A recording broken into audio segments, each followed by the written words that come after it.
बिस्मिल्लाहिर्रहमानिर्रहीम। अस्सलाम वालेकुम दोस्तों, आज की इस वीडियो में हम जान पाएंगे कि आलम बरज़ख क्या है और रूहें आलम बरज़ख में कैसे रहती है। बल्कि आलम बरज़ख के हवाले से एक यहूदी औरत के बारे में भी एक वाक़या बताएंगे कि जब एक यहूदी औरत ने हजरत आयशा सिद्दीक़ा रदी अल्लाह ताला अन्हा को आलम बरज़ख के बारे में बताया तो हजरत आयशा रदी अल्लाह ताला अन्हा ने आलम बरज़ख का इनकार क्यों किया था। वीडियो में आप ये भी जान पाएंगे कि इंसान के मरने के बाद क्या होता है, यानी आलम बरज़ख की जिंदगी कैसी है, यहाँ पर लोग कैसे रहते हैं, लोग यहाँ पर क्या खाते पीते हैं। और हाँ, ये भी आपको बताएंगे कि इंसान जब मर जाता है तो आलम बरज़ख में दुनियाई बातों को कैसे याद रखता है। दोस्तों, आलम बरज़ख के बारे में रिवायात में इस तरह बताया गया है कि आलम कहते हैं दुनिया को, और हमारे लिए ये 4 आलम हैं, यानी 4 दुनिया है। आलम अरवा, आलम दुनिया, आलम बरज़ख, आलम आखिरत। जी हाँ, ये हकीकत में 4 आलम हैं और हर आलम के अहकाम अलग अलग हैं और हर इंसान को उन सब से गुजरना है। लेकिन ये अलग बात है कि हर एक जगह पर रहने का वक्त अलग अलग होता है। अल्लाह पाक ने इंसानों के एक दुनिया से दूसरे दुनिया में जाने के लिए अलग अलग वजूहात पैदा किए हैं, जैसा कि आलम अरवाह यानी रूहों की दुनिया से इस दुनिया में आने तक का जरिया माँ बाप है। आलम बरज़ख तक जाने का दुनिया मौत है और आलम बरज़ख से आलम आखिरत तक जाने का जरिया सूर है जो हजरत इसराफील अलैहिस्सलाम फूकेंगे। लेकिन आज का हमारा टॉपिक सिर्फ आलम बरज़ख है। प्यारे दोस्तों, बरज़ख की लफ्जी माने आड़ या पर्दा के हैं। इंसान के मौत से लेकर मैदान महशर कायम होने तक का वक्त बरज़ख कहलाता है। यानी अगर ये कहा जाए कि ये वो जगह है कि जिसमें मौत के बाद कयामत तक रूहें रहती है तो ये गलत ना होगा। यानी बरज़ख में सारे इंसानों और जिन्नों को मौत के बाद रहना है और ये आलम बरज़ख हमारी दुनिया से बहुत बड़ा है। यानी बरज़खी जिंदगी दुनियावी जिंदगी से बहुत बड़ी है, लेकिन वो भी एक दिन खत्म हो जाएगी। अल्लाह पाक सूरह मोमिनून में फरमाता है, और उनके आगे एक आड़ है इस दिन तक जिसमें ये उठाए जाएंगे। मेरे दोस्तों, आलम बरज़ख में पहुंचने के बाद इंसान का आखिरत तक का सफर शुरू हो जाता है। हुजूर पाक सल्लल्लाहु अलैहि वसल्लम ने इस बारे में फरमाया, बेशक आखिरत की सबसे पहली मंजिल कब्र है। अगर कब्र में इंसान कामयाब हो गया तो आगे का रास्ता भी आसान हो जाएगा, और अगर इसमें कामयाब ना हो सका तो आगे का रास्ता बहुत कठिन होगा। बल्कि सैयदा आयशा सिद्दीक़ा रदी अल्लाह ताला अन्हा को जब एक यहूदी औरत ने कब्र के आजाब के बारे में बताया और उससे कहा कि अल्लाह तुझे कब्र के आजाब से बचाए, तो हजरत आयशा रदी अल्लाह ताला अन्हा ने मुसलमानों के लिए अजाब कब्र का इनकार किया। लेकिन जब नबी करीम सल्लल्लाहु अलैहि वसल्लम ने आयशा सिद्दीक़ा रदी अल्लाह ताला अन्हा को बताया कि कब्र में आजाब मुसलमानों को भी हो सकता है और गुनाहों की वजह से उन्हें भी आजाब होगा, तो सैयद आयशा सिद्दीक़ा रदी अल्लाह ताला अन्हा ने नबी अकरम सल्लल्लाहु अलैहि वसल्लम के फरमान को मान लिया। ये वाक़या हदीस की बहुत सारी किताबों में मिलता है, जिसकी डिटेल कुछ इस तरह है कि उम्मुल मोमिनीन सैयद आयशा सिद्दीक़ा रदी अल्लाह ताला अन्हा को पहली बार एक यहूदी औरत ने कब्र के अजाब के बारे में बताया, लेकिन उन्होंने इसको सच नहीं माना, और फिर नबी पाक सल्लल्लाहु अलैहि वसल्लम ने भी यहूदियों को झूठा कहा।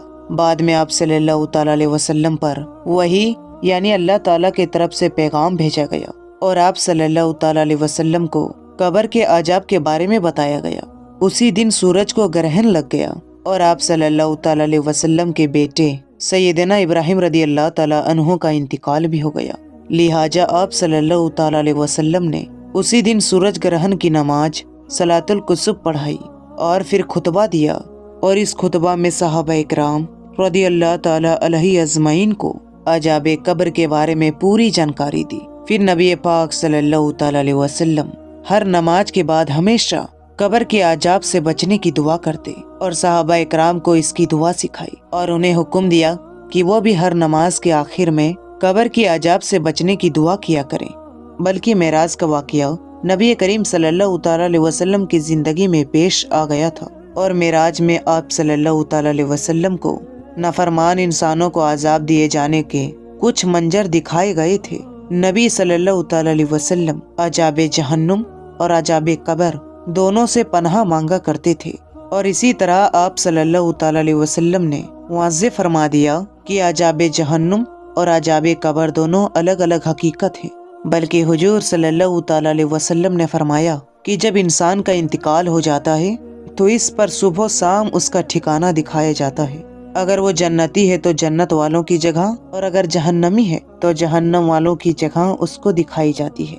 और फिर कहा जाता है कि ये तेरा ठिकाना है, यहाँ तक कि अल्लाह तुझको कयामत के दिन उठाएगा। मेरे दोस्तों, जब रूह आलम बरज़ख में पहुँचती है तो इसमें भी दो जगह हैं। एक का नाम इल्लीन है जिसमें नेक रूहों को रखा जाता है, और दूसरी जगह का नाम सिज्जीन है जिसमें बदकार, गुनहगार और काफिर रूहों को रखा जाता है। तमाम रूहें कयामत के दिन तक यहीं पर रहेंगी और फिर कयामत के दिन अपने हिसाबो किताब के बाद अपनी असल जगह यानी जन्नत या दोजख में जाएंगे। रिवायात में आता है कि इंसान की वफात के बाद कब्र में रूह को फिर से उसी जिस्म में डाल दिया जाता है जहाँ पर दो फरिश्ते मुनकर नकीर सवाल जवाब करेंगे। अगर सवालों के जवाब सही रहे तो फिर आसमान से आवाज आती है कि मेरे बंदे ने सच कहा, और इसके लिए जन्नती बिछोना बिछा दो और उसे जन्नती लिबास पहना दो और उसकी कब्र में जन्नत की खिड़की खोल दो।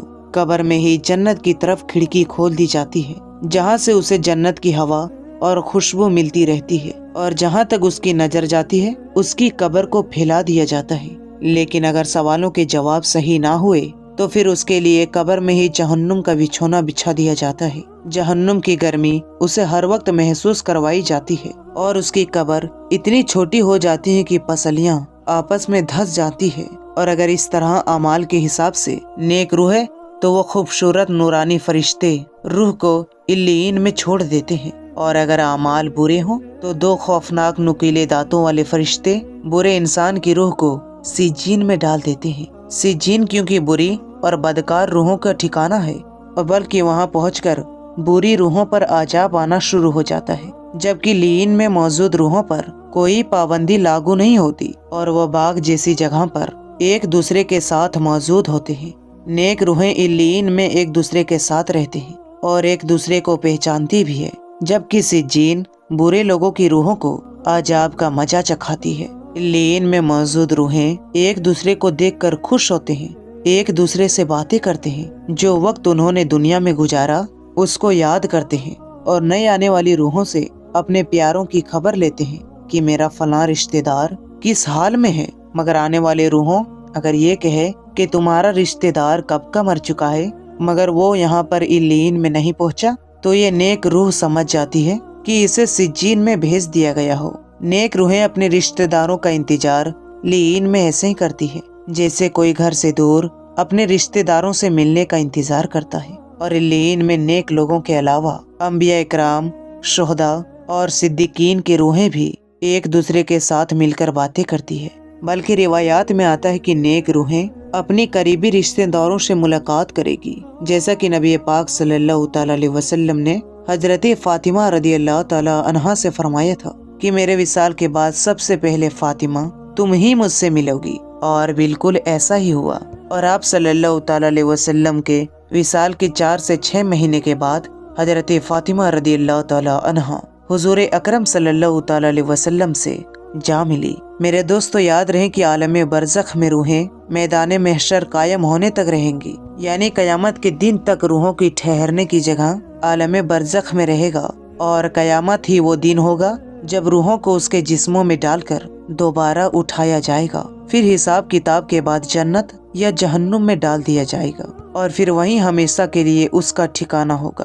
बल्कि मेरे दोस्तों, हजरत उस्मानी गनी रदियल्लाहु तआला अन्हु जब किसी कब्र के पास खड़े होते तो इस तरह रोते कि दाढ़ी मुबारक भीग जाती थी। सवाल किया गया कि आप जन्नत या दोज़ख का चर्चा करके नहीं रोते और कब्र को देखकर इस तरह रोते हैं, तो हजरत उस्मान रदियल्लाहु तआला अन्हु ने जवाब दिया कि रसूल पाक सल्लल्लाहु अलैहि वसल्लम ने फरमाया, बेशक कब्र आखिरों की मंजिल में से पहली मंजिल है, सो अगर इसमें कामयाब हुआ तो इसकी बाद की मंजिलें इससे ज्यादा आसान है, और अगर इसमें कामयाब ना हुआ तो इसके बाद की मंजिलें इससे ज्यादा सख्त है। हजरत उस्मान रदियल्लाहु तआला अन्हु फरमाते हैं कि अल्लाह के रसूल सल्लल्लाहु अलैहि वसल्लम ने इरशाद फरमाया, मैंने कभी कोई मंजर قبر کے عذاب سے زیادہ سخت نہیں دیکھا، بلکہ حضرت ابن عباس رضی اللہ تعالیٰ عنہ سے مروی ہے کہ حضور اکرم صلی اللہ تعالیٰ علیہ وسلم مدینہ یا مکہ کے کسی باغ سے گزرے، اتنے میں دو انسانوں کی آواز سنی جن کو قبر میں عذاب دیا جا رہا تھا۔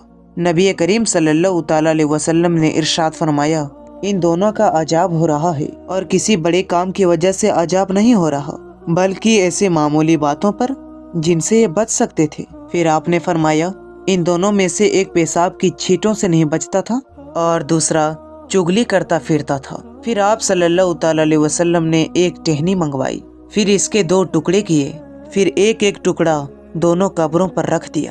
صحابہ نے عرض کیا، یا رسول اللہ صلی اللہ تعالیٰ علیہ وسلم، آپ نے ایسا کیوں کیا؟ آپ صلی اللہ تعالیٰ علیہ وسلم نے فرمایا، شاید ان دونوں کا عذاب ان کے سوکھنے تک ہلکا کر دیا جائے۔ میرے دوستو، اب آئیں ہم سب مل کر اللہ تعالیٰ سے دعا بھی کرتے ہیں کہ اے میرے مولا، ہمیں صحت اور تندرستی والے زندگی عطا فرما، اور جب ہم فوت ہو جائیں تو مرنے کے بعد ہماری قبر کو جنت کا باغ بنا دے اور عالم برزخ میں ہمارا ٹھکانہ نیک روحوں کے ساتھ علیین میں بنا دے۔ آمین یا رب العالمین۔